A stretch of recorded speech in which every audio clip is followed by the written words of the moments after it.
ஆயுத எழுத்து நீட்சிக்கு உங்கள் அனைவரும் அன்போடு வரவேற்க நண்பர்களே. பாராளுமன்றத்துடைய 2 அவைகள், மக்களவை மற்றும் மாநிலங்களில் 2 அவைகளுமே கடுமையாக ஒத்திவைக்கப்பட்டன. 2-3 முறை ஒத்திவைக்கப்பட்டன. பிறகு நாள் முழுவதும் கூட ஒத்திவைக்கப்பட்டன. காங்கிரஸ் உள்ளிட்ட அனைத்து கட்சிகள், பெரும்பாலான எதிர்க்கட்சிகள் ஒரு அமளி துமளில் ஈடுபட்டன. ஸ்மிருதி இரானி மீதான ஒரு விசாரணை நடத்த வேண்டும் என்று, அவர்கள் மன்னிப்பு கேட்க வேண்டும் என்ற ஒரு பிரச்சனை, ஒத்திவைப்பு தீர்மானம் கொண்டு வர பிரச்சனை, இதெல்லாம் நடந்து கொண்டிருக்கும் போதே வியப்புக்குரிய வகையில் அதிமுக 2 அவைகளுமே, பாராளுமன்றத்தில் கூடிய மக்களவை மாநிலங்கள் 2 அவைகளுமே அதிமுக கடுமையான போர்க்குரலை எழுப்பி அவையுடைய வெல் என்று சொல்லக்கூடிய சபாநாயகருடைய இருக்கைக்கு முன்னால் அவைத்தலைவருடைய இருக்கைக்கு முன்னால் கடுமையான கோஷம் போட்டார்கள். எவ்வளவோ சமரசம் செய்தும் கேட்டுக்கொண்டும் வேண்டுகோள் கொடுத்தும் கூட அவர் சமரசம் அடையவில்லை. என்ன பிரச்சனை என்று பார்த்தோம்னால், கார்த்தி சிதம்பரம் மீதும் கார்த்தி மீதும் ஊழல் புகார் வந்திருக்கிறது. ஒரு நாளேட்டில் அது பற்றின விரிவான செய்தி வந்திருக்கிறது. ஏர்செல் மாக்சிஸ் வழக்கை தொடர்புபடுத்தி வந்திருக்கிறது. அவர்கள் மீது விசாரணை நடத்த வேண்டும், உடனடியாக அவர்கள் விசாரணைக்கு உத்தரவிட வேண்டும், அவர்கள் கைது செய்ய வேண்டும் என்று கடுமையான கோஷம் எழுப்பியிருக்கிறார்கள். இது ஊழலுக்கு எதிரான ஒரு அரசியல் கட்சி செய்ய வேண்டிய அடிப்படை கடமை என்று பார்ப்பதா, அல்லது இது போன்ற பல்வேறு முக்கியமான விஷயங்கள், இதைவிட முக்கியமான விஷயங்கள், தமிழக நலன் சார்ந்த விஷயங்கள்லாம் நடந்தபோது அப்போதெல்லாம் இது போன்ற ஒரு முற்றுகை போராட்டமே நடத்தாமல் இருந்த ஒரு இயக்கம் திடீரென்று இன்று விழித்துக் கொண்டு எழுந்ததற்கான காரணம் சிதம்பரம், கார்த்தி சிதம்பரம் உள்ளிட்டவர் மீதான தனிப்பட்ட அரசியல் பகையா, இதற்கு முன்னால் நீ எனக்கு எதுவும் உதவி செய்யவில்லை, இந்த முறை நான் உன்னை விட்டுவிட மாட்டேன் என்பதற்கான பகையா, என்ன காரணத்தினால் இவ்வளவு பெரிய அமளி துமளி எழுந்தது என்பதை பற்றி தான் இன்றைய ஆயுத நீட்சில் விவாதிக்க இருக்கிறோம். கார்த்தி சிதம்பரம் விவகாரம் அரசியலா அதிமுகவுடைய அமளி என்ற தலைப்பில் நிகழ்ச்சி. இந்த பகுதியில் காங்கிரஸ் கட்சி சேர்ந்த முக்கிய பிரமுகர் திரு சூரிய பிரகாஷ் உங்கள் நிகழ்ச்சிக்கு வரவேற்கிறேன். அதேபோல அதிமுக தலைமை இயக்குமார் கூடிய தமிழ் மாநில முஸ்லீம் சேர்ந்த திரு ஷேக் தாவூத் உங்கள் நிகழ்ச்சிக்கு வரவேற்கிறேன். திரு தாவூத் தான் ஆரம்பிக்கலான்னு பார்க்கிறேன்.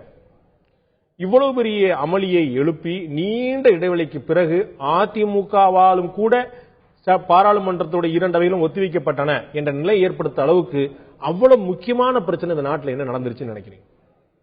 இதை நீங்க கேட்கறதுல இருந்தே என்ன தோணுது அப்படின்னு கேட்டீங்கன்னா, 14 நாடுகள்ல பல ஆயிரம் கோடியை கொண்டு போய் இவங்க அதாவது கருப்பு பணமாகவோ லஞ்சமாகவோ ஏர்செல் மேக்சிஸ்ல பெற்ற பல ஆயிரம் கோடிகளை கொண்டு போய் நிதியமைச்சராக, ஹோம் மினிஸ்டராக இருந்தவர் 10 ஆண்டு காலம் இருந்திருக்காரு. அவருடைய பையன் அவருடைய அதிகாரத்தை பயன்படுத்தி காங்கிரஸ் பல ஊழல்கள், நிலக்கரி சுரங்க ஊழல்ல இருந்து பல ஊழல்கள் புரிஞ்சிருக்கு. அதுல திமுகவும் கூட்டணியில் இருந்திருக்கிறாங்க.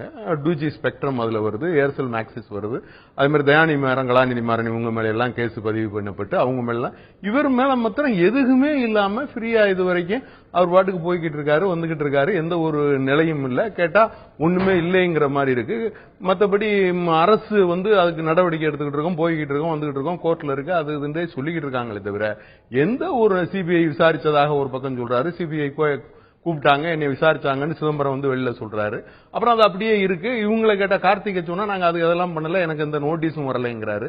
அப்ப இது என்ன, எத்தனை ஆயிரம் கோடியும் ஊழல் பண்ணிட்டு வசதி வாய்ப்பு உள்ளவர்கள் அந்த மாதிரி நிறைய அவங்களுடைய இஷ்டம் போல போகலாம் வரலாம் அப்படிங்கிற ஒரு ஜனநாயக நாடு, ஜனநாயக அடிப்படையே இல்லாம ஒரு ஒழுக்கமற்ற செயலில நீங்க பாட்டுக்கு போவீங்க. அதை எதிர்கட்சியாக இருக்கக்கூடியவங்க பார்த்துட்டு கம்முண்டு இருக்கணும் அப்படிங்கிறது ஒரு நிலையா?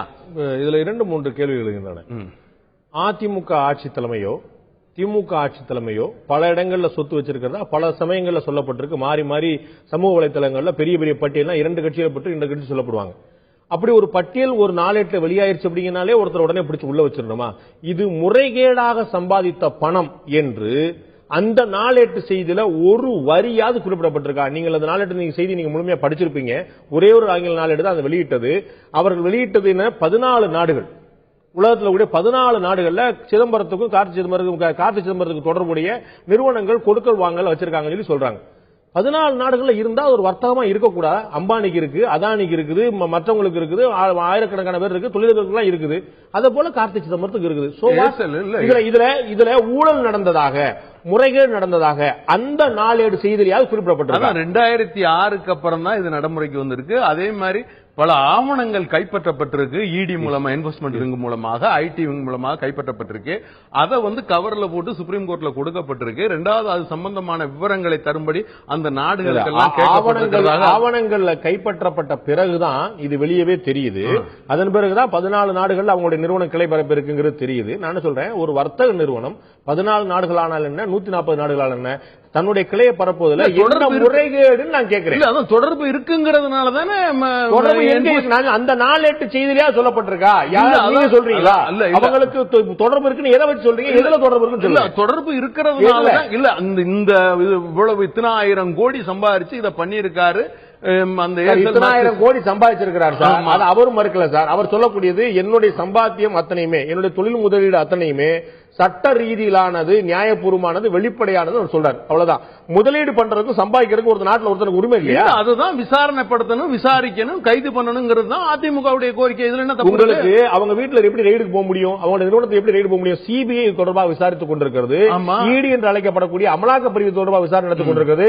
விசாரணை நடத்தாம தான் இந்த ரெய்டு நடக்கிறது. அந்த ஆவணங்கள்லாம் வெளி வந்துச்சா? இல்ல, அதான் விசாரணை நடத்தணும், நடந்து கொண்டிருக்கிறது. கைது பண்ணி விசாரிச்சாதாங்க உண்மை தெரியும். அதனாலதான் சொல்றோம், விசாரணை சும்மா சொல்லிக்கிட்டே இருந்தீங்கன்னா எப்படி? மத்தவங்களை எல்லாம் கைது பண்ணிருக்கீங்க, இவங்களை மட்டும் கைது பண்ணல. யார என்ன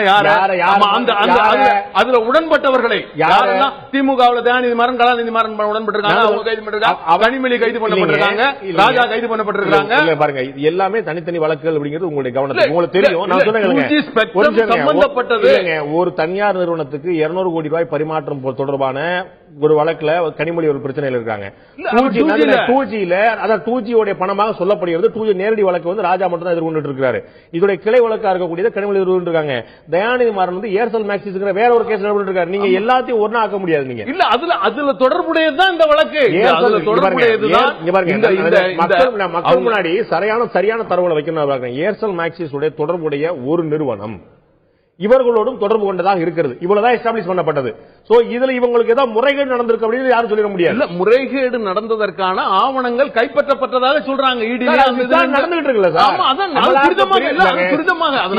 விசாரிக்குது. மத்தவங்களை எல்லாம் கைது பண்ணி விசாரணை பண்ணிக்கிட்டு இருக்கீங்க. இவங்க இதுல மாத்திரம் கைது நடவடிக்கை கிடையாது.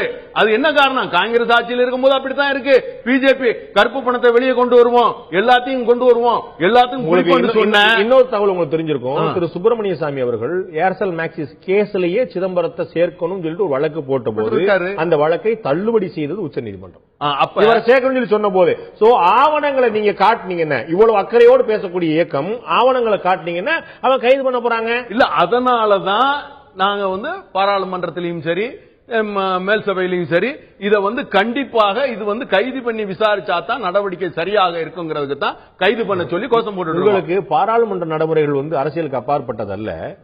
அந்த இடத்துல பாராளுமன்றத்தை முற்றுகிறது மூலமா மக்களவையுடைய சபாநாயகரோ மாநிலங்களுடைய துணை ஜனாதிபதியோ என்ன செஞ்சிட முடியும்னு நினைக்கிறீங்க? நீங்கள் முற்றுகையிட வேண்டியதும் முறையிட வேண்டியதும் அரசுட்ட, நிதியமைச்சகத்திட்ட, என்போர்ஸ்மெண்ட் டிபார்ட்மெண்ட், சிபிஐ பெட்டிஷன் கொடுங்க, மனு கொடுங்க, புகார் கொடுங்க. பாராளுமன்றத்தை முடக்கிறதுக்கு என்ன சம்பந்தம்? பாராளுமன்ற சபாநாயகர் ஒரு விசாரணை கமிஷன் அமைப்போம், பாராளுமன்றத்தை அமைப்பாங்களா? இல்ல, அவங்க அதுக்குள்ள ஏற்பாடுகளை செய்யணுங்கிற ஏற்பாடு செய்வாங்க. அவர் 100 முறை கேட்டார். கொரியன் அவர்கள் வந்து 100 முறை கேட்டார், எப்பா நான் என்ன செய்யணும் எதிர்பார்க்கறீங்க சொல்லுங்க, என்ன செய்யணும் சொல்லுங்க. பாராளுமன்றத்தில் சபாநாயகர் அதிகாரத்துக்கு உட்பட்டது என்ன? இல்ல, காங்கிரஸ் பல தடவை தேவையில்லாத விஷயங்களுக்கெல்லாம் சபையை முடக்கிறாங்க. இவ்வளவு பெரிய ஊழல் நடந்திருக்கு, மக்களுக்கு தெரியப்படுத்துவதற்கு செய்ய வேண்டியது. இந்த இவ்வளவு பெரிய ஊழல் சொல்றீங்கல்ல, அந்த இவ்வளவு பெரிய ஊழல் எங்க நடந்தது நான் கேட்கிறேன். திரும்ப அதுக்கு நீங்க பதில் சொல்ல மாட்டீங்களே. இல்ல, அதுதான் உங்களுக்கு பத்திரிகை மூலமாக வந்திருக்கு. அந்த பத்திரிகை எழுதியிருக்கா இவ்வளவு இத்தனை ஆயிரம் கோடி இந்த நேரத்தில் இவருக்கு முதலீடு செய்யப்பட்டிருக்கு. ஆளும் தலைமைக்கு வேண்டப்பட்டவர்கள் வந்து ஒரு தியேட்டர் நிறுவனத்தை மொத்தமா வாங்கினாங்கன்னு சொல்லிட்டு ஊடகத்தில் கடுமையா செய்தி வந்துச்சு. அதை திராவிட முன்னேற்ற கழகம் உள்ளிட்ட கட்சியினர் வந்து ஊழல் சொன்னாங்க. நீங்க அதை ஏற்பீங்களா? இல்ல,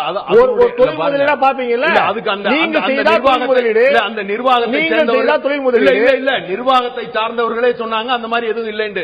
இதுல கம்பெனியோட இவர் எனக்கு தொடர்பு இல்ல, நாங்க முதலீடு பண்ணலன்னு அவர் சொல்லியிருக்காரா? இல்ல, அவர் முதலீடு பண்ணேன்னு சொல்றாரு, சட்டப்பூர்வமான முதலீடு சொல்றாரு. நடவடிக்கை எடுத்து விசாரிக்கிறது என்ன தப்பு? தமிழ்நாட்டில் இருக்கக்கூடிய பெரும்பாலான ஏடுகள் அந்த ஆவணங்களை காட்டி அதுல யார் யாரோட பெயர்லாம் சுட்டி காட்டப்பட்டிருக்கிற சொல்லி அவர்கள் யார் யார் என்பதை அவருடைய முகவரி எது கொடுக்கப்பட்டணும் ரொம்ப தெளிவா சொன்னாங்க. இதுல ஒளிமறை எதுவும் கிடையாது. நான் அதுக்கு சந்தேகப்பட நான் சொல்றேன், அது எப்படி ஒரு வர்த்தக உடன்பாடோ அது போல இது ஏன் ஒரு வர்த்தக உடன்பாடு? நீங்க செஞ்சா பிசினஸ், அவங்க செஞ்சா ஊழல். இதுல வந்து இன்னும் வந்து மக்களுக்கு தெரிய வேண்டியது நிறைய இருக்கு. கைது பண்ணி அவங்களை விசாரிச்சால் இது வெளியே வரும்ங்கிறதா எங்களுடைய குற்றச்சாட்டு. கைது பண்ணி விசாரிக்க வேண்டியது சிபிஐ, கைது பண்ணி விசாரிக்க வேண்டியது அமலாக்கத்துறை. அதுதான் நீங்க அதுக்கு முறையிட வேண்டியது மத்திய அரசு. இல்ல, மத்திய அரசு தான் சொல்லிட்டு இருக்கோம். மத்திய அரசுல தான் சொல்றோம். இல்ல, நீங்க சொன்ன மத்திய அரசுல இல்ல சார், மத்திய அரசு நீங்க சொன்னது பாராளுமன்றத்துல. அதுதான் சொல்றேன், மத்திய அரசு தான் இன்னைக்கு அதை பார்க்கணும், அதை செய்யணுங்கிறது தான் பாராளுமன்றத்தில். இந்தியாவிலேயே இன்னைக்கு மத்திய அரசுல ஹைலி இன்ஃபுளுன்ஷியலா ஒரு கட்சி இருக்குமானால் அது அதிமுகவா தான் இருக்க முடியும். பிரதமர்ல இருந்து மத்திய அமைச்சர்ல இருந்து இதுக்கு துறைக்கு பொறுப்பா இருக்கக்கூடிய நிதியமைச்சர் அருண்ஜேட்லி அத்தனை பேருமே இல்லம் வந்து பார்க்கிறார்கள் தமிழக முதலமைச்சரை. அவ்வளவு ஹைலி இன்ஃபுளுன்ஸ் கூடிய ஒரு பார்ட்டி இவ்வளவு பெரிய அதகலம் பண்ண வேண்டியதே இல்லையே. இல்ல, இது மக்களுக்கு தெரிய வேண்டும் என்பதற்காக தான் இதை செய்யலாம். ஏன்னா எந்த ஊடகமோ யாருமோ இதை பெருசுபடுத்தல. இன்னைக்கு நீங்க எப்படி எந்த ஊடகம் தமிழ்நாட்டில் ஒண்ணுமில்லாத விஷயத்துக்கு அது என்ன சொல்றாங்க, வருமானத்துக்கு அதிகமாக சொத்து சேர்த்த வழக்கு, விடுதலையான வழக்குக்கு பல மணி நேரம் போட்டு பேசுறீங்க. ஆனா இவ்வளவு 1000 கோடி வந்திருக்குன்னு ஒரு பத்திரிகையில வந்திருக்கு, அதை எடுத்து பேசுறதுக்கு எந்த ஊடகங்களும். அந்த பத்திரிகையில நீங்க பாத்தீங்கன்னா ஒரு வரி கூட ஊழல் என்று இருக்காது. மாறாக தமிழக முதல்வர் மீது சுமத்தப்பட்ட வழக்கு என்பது தமிழக அரசால் தொடரப்பட்ட வழக்கு, சுப்பிரமணியசாமி தொடரப்பட்ட வழக்கு, தமிழக அரசு நடத்திய வழக்கு. முறை தான் சொல்லப்பட்டது. அப்புறம் தான் விடுதலை ஆறாங்க அவங்க. இதுல வந்து விஷயத்துக்கு வருஷ கணக்குல மாச கணக்குல எல்லாரும் பேசியிருக்கோம், எல்லா ஊடகங்களும் கூப்பிட்டு பேசியிருக்கு. அதே போல இத்தனை 1000 கோடிக்கு நடந்திருக்கு. இதை எந்த ஊடகமும் பேச ரெடியா இல்ல, எந்த பேப்பர்களையும் வர ரெடியா இல்ல. இதை எப்படி வரவேற்கிறது? திரு சூரிய பிரகாஷ் நான் கேட்க விரும்புற விஷயம், அவர் திரு ஷேக் தாவூத் அவர்கள் சொன்னது போல ஒரு விஷயம் மக்கள் மன்றத்துக்கும் சென்றடைய வேண்டுமானால் சில யுக்திகளை கையாள வேண்டியிருக்கிறது. அப்படி கார்த்திக் சிதம்பரம் மீது சுமத்தப்பட்ட குற்றச்சாட்டு, சிதம்பரத்துக்கு அதுல தொடர்பு இருக்கா அப்படிங்கிற பற்றின விசாரணை இரண்டையும் மக்கள் கவனத்துக்கு வரணுங்கிறக்கா ஒரு பாராளுமன்றம் முடக்குறாங்க. இதுல நீங்கள் என்ன குற்றம் காண்பீங்க? இவர் சொல்லும் போதே ஆரம்பிக்கும் போதே சிதம்பரம் ஃப்ரீயா சுத்துறாரு, அதனால அவரை பிடிச்சி போடணும், அரசியல் காழ்ப்புணர்ச்சி தான், வேற இல்ல. சிதம்பரத்து பேர்ல ஆதாரம், அவர் பேர்ல எந்த கோர்ட்ல எஃப்ஐஆர் இருக்கு, எந்த கோர்ட்ல சார்ஜ் ஷீட் இருக்கு, இவங்க சீல்டு கவர், அந்த சீல்டு கவர்ல என்ன இருக்குன்னு அபிஷியலா இவங்க சொன்னாங்களா? இந்த குற்றச்சாட்டு எஃப்ஐஆர் இல்லாம இருக்கலாம், ஆனால் இது தொடர்பான வழக்கு சிபிஐ இருக்குன்னு உங்களுக்கு தெரியும், இது தொடர்பான வழக்கு அமலாக்கத்துறையில் இருக்குன்னு தெரியும். அவங்க விசாரிக்க போய் தான் திரு கார்த்தி சிதம்பரத்துக்கு தொடர்புடைய நிறுவனங்கள் மீது இந்த சோதனை நடத்தப்பட்டது. பிரிலிமினரி இன்வெஸ்டிகேஷன் வேற, எஃப்ஐஆர் வேற. இன்வெஸ்டிகேஷன் தமிழ்நாடு காவல்துறையும் மாநிலங்களில் இருக்கக்கூடிய காவல்துறையும் மத்திய அமலாக்கத்துறையும் எப்படி செயல்படும் வித்தியாசமான உங்களுக்கு நல்லா தெரியும். சிபிஐ எப்படி செயல்படும் தெரியும். அவங்க முதல்ல ஆரம்ப கட்ட பூர்வாங்க விசாரணைகள் முடித்து விட்டு தான் எஃப்ஐஆர் போடுவாங்க. எஃப்ஐஆர் போடுறாங்கனாலே கிட்டத்தட்ட அன்னைக்கு கைதுன்னு அர்த்தம். அதுதான் அவர்களுடைய நடைமுறை. அமலாக்க பிரிவு இவர்களுக்கு தொடர்பான அலுவலகங்களில் நடத்தின சோதனையின் மூலமாகத்தான் இத்தனை ஆவணங்களும் வரலீங்களே. ஓப்பனா அவங்க சொல்லட்டும், இன்னைக்கு ஒரு பேப்பர்ல தான் வந்ததே தவிர அமலாக்க பிரிவு ஏதாவது ஒரு கோர்ட்லயோ ஏதாவது ஒரு கொஸ்டினுக்கு ஆன்சர் பண்ணும்போதோ இவ்வளவு டாக்குமெண்ட்ஸ் நாங்க. திரு கார்த்திக் சிதம்பரம் அவர்கள் பாண்டிச்சேரியை சேர்ந்த ஒரு இளைஞர் ஒரு பேஸ்புக்ல ஒரு கமெண்ட் போட்டாருங்கிறக்கா அவர் மேல எஃப்ஐஆர் பதிவு செஞ்சு உடனடியாக அவர் கைது செய்வதற்கு காரணமா இருந்தவர் திரு கார்த்தி சிதம்பரம் அவர்கள் பேஸ்புக்ல கமெண்ட் போட்டாரு. இது தொடர்பாக நாம கேள்வி எழுப்பின போது எந்த பால் அடிக்கணுங்கிற நான் தான் முடிவு பண்ணி சொன்னாரு. ஒரு பேஸ்புக் கமெண்ட்டுக்கு கைது நடவடிக்கையும் போகக்கூடியவங்க இந்த ஊடகத்தில் விசாரணை நடத்தினாங்களே, இந்த ஊடகத்தில் செய்தி போட்டாங்களே, அது அவதூறான செய்தியா இருந்தால் அவங்க மேல ஒரு வழக்கு போட்டிருக்கலாமே. அவதான் நீங்க சொல்லிட்டாரு, நான் எந்த தப்பும் பண்ணல, எல்லாமே அவர் அவதூறு. பேஸ்புக்ல கமெண்ட் போட்டு வர நீங்க இந்த திரு சூரிய பிரகாசம் பேஸ்புக்ல கமெண்ட் போட்டவர் மேல அஃபென்சிவா இன்னைக்கே பண்ண வேண்டிய அவசியம் இல்லையா? நாளைக்கு பண்ணலாம், நாளைக்கு பண்ணலாம், அது அவரோட சாய்ஸ். பேட்டியும் அறிக்கையும் 2 வரி தான். பேட்டியும் அவ்வளவுதான். நான் ஏத்துக்கல, அந்த வழக்கை நான் ஏத்துக்கல, அந்த வழக்கை நான் ஏத்துக்கல, அவர் போட்ட விதத்தை நான் ஆதரிக்கல.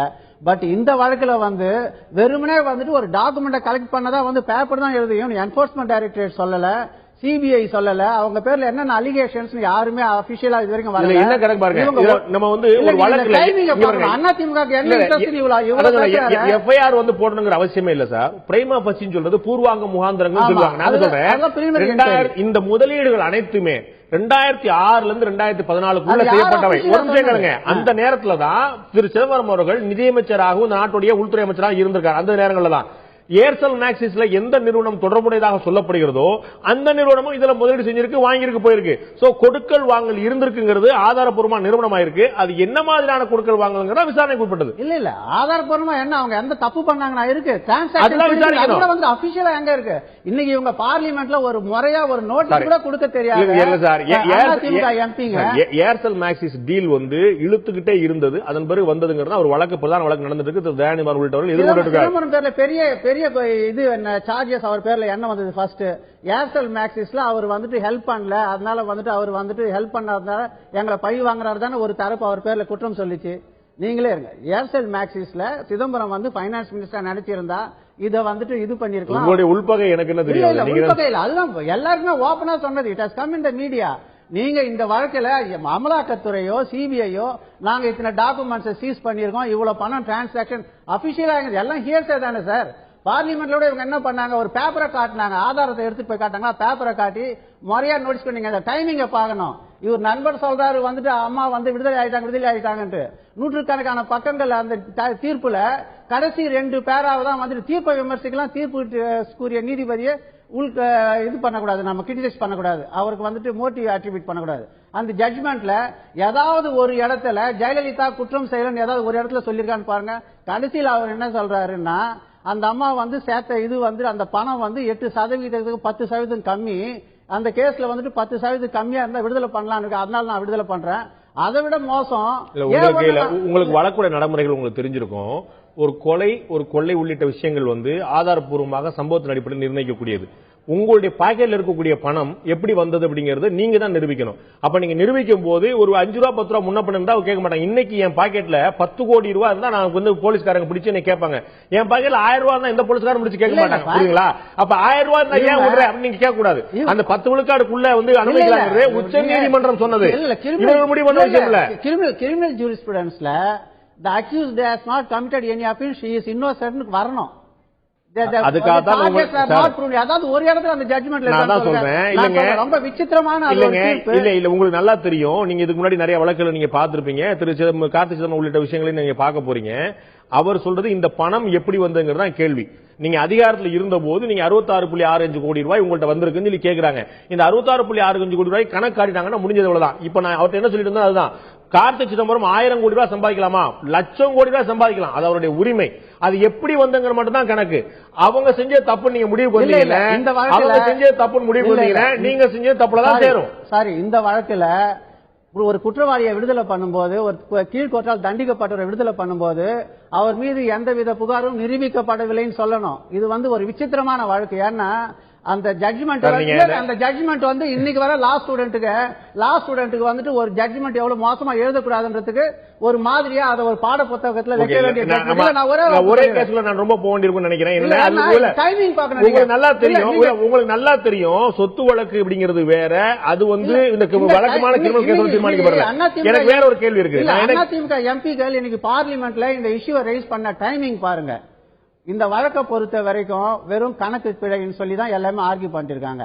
எல்லாருமே வந்து எல்லா தரப்புமே வந்து சொத்தோட மதிப்பு என்ன, அங்க ஜட்ஜி வந்து எவ்வளவு போனாருன்னு சொல்லி அந்த அரித்மேட்டிக் கால்குலேஷனை போட சொல்லியிருக்காங்க. அது அடுத்த வாரம் வரப்போகுது.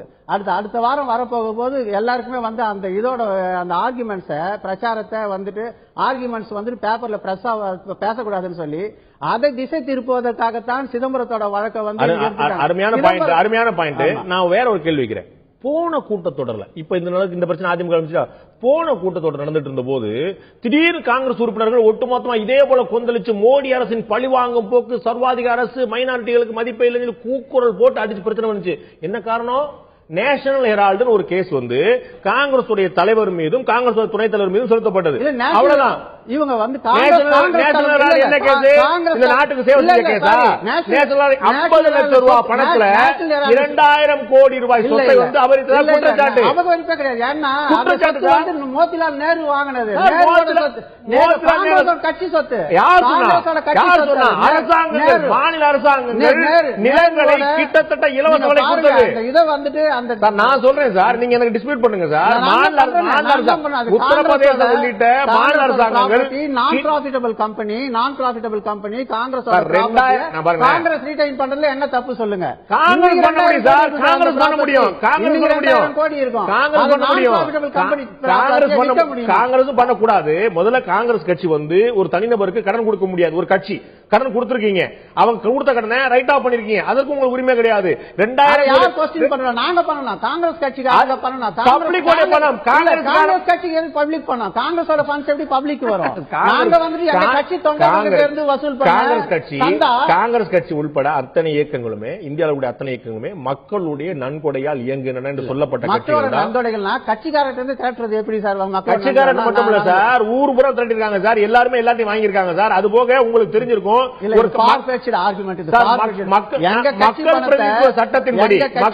சட்டத்தின்படி ஒரு கட்சி வந்து தனிநபருக்கு கடன் கொடுக்க முடியாது.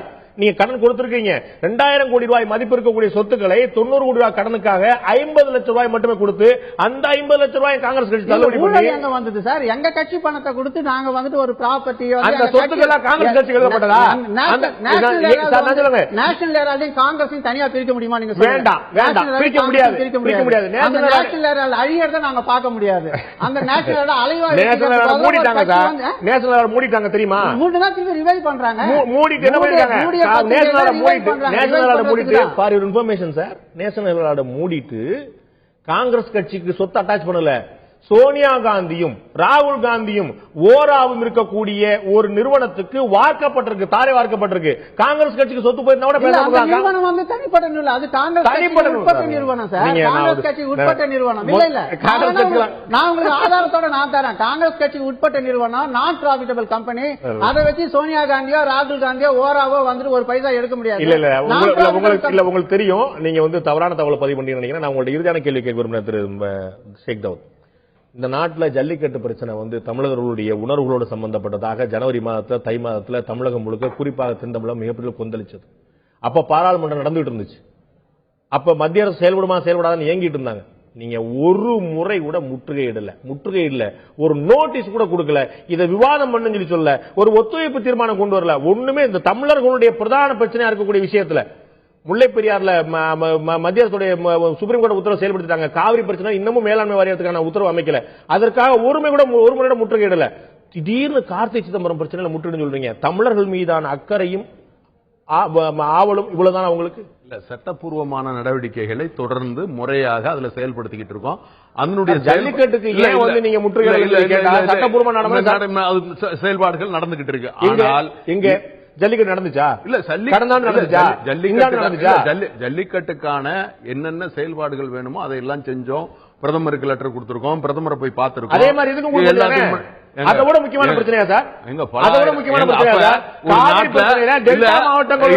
அப்ப நீங்க சொல்றத பார்த்தா காப்பான் பெருசா களவாணி பெருசாங்கிற மாதிரி காப்பான் வந்து ஆமா களவாணி போடா அப்படின்னு சொல்லிட்டு கண்டு விட்டுட்டு கண்டுக்கிறாம இருந்துடலாமா? நீங்க களவாணியை கையோட பிடிங்க. அதுக்கு மக்களுக்கு இன்ன இத பண்ணிக்கிட்டு இருக்காங்க. இவங்க எல்லாம் வந்து மத்திய அமைச்சர்களாக இருந்தவங்க. மக்களுக்கு தமிழர்களுடைய அரசாக இருந்து கொண்டிருக்கக்கூடிய தமிழர்கள் ஆட்சியில் அமர வைத்த நீங்கள் தமிழர்களுடைய திருவிழாவா இருக்கக்கூடிய ஜல்லிக்கட்டு நடத்துவதற்கு முயற்சி பண்ணல. டெல்டா மாவட்டம் சொல்றீங்க. இந்த பாரம்பரிய பிரச்சனை சார். இல்ல நீங்க உச்ச நீதிமன்றத்தில் வழக்கே போட்டீங்க. தமிழக முதலமைச்சர் சார் காவிரி பிரச்சனையில தமிழக முதலமைச்சர் பர்சனலாவே சுப்ரீம் கோர்ட்ல வழக்கு வரைக்கும் போட்டு எல்லாமே பண்ணாங்க. நான் மறுக்கல. பாராளுமன்றத்தில் இன்னைக்கு நடந்த போன்ற முற்றுகை போராட்டம் நடக்க முடியல. இல்ல அதை விட முக்கியம் இது என்ன காரணம் அப்படின்னு கேட்டீங்கன்னா, இல்ல என்ன காரணம் அப்படின்னு கேட்டீங்கன்னா மக்களுக்கு இது தெரியணும். ஏன்னா இவங்களுடைய இந்த பசுத்தோல் போர்த்திய புலிகளுடைய முகமூடி கிளியப்படணும் அப்படிங்கிறதுக்காகத்தான் இதை செஞ்சிருக்காங்க.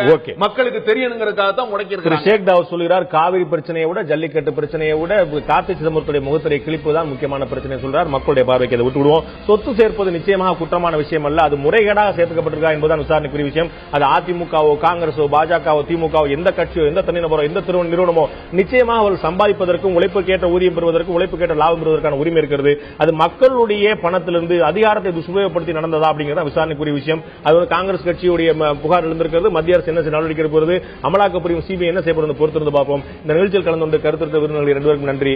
பார்த்த உங்களுக்கும் நன்றி நண்பர்களே. மீண்டும் இன்னொரு நிகழ்ச்சியில் சந்திப்போம். அதுவரை நன்றி, வணக்கம்.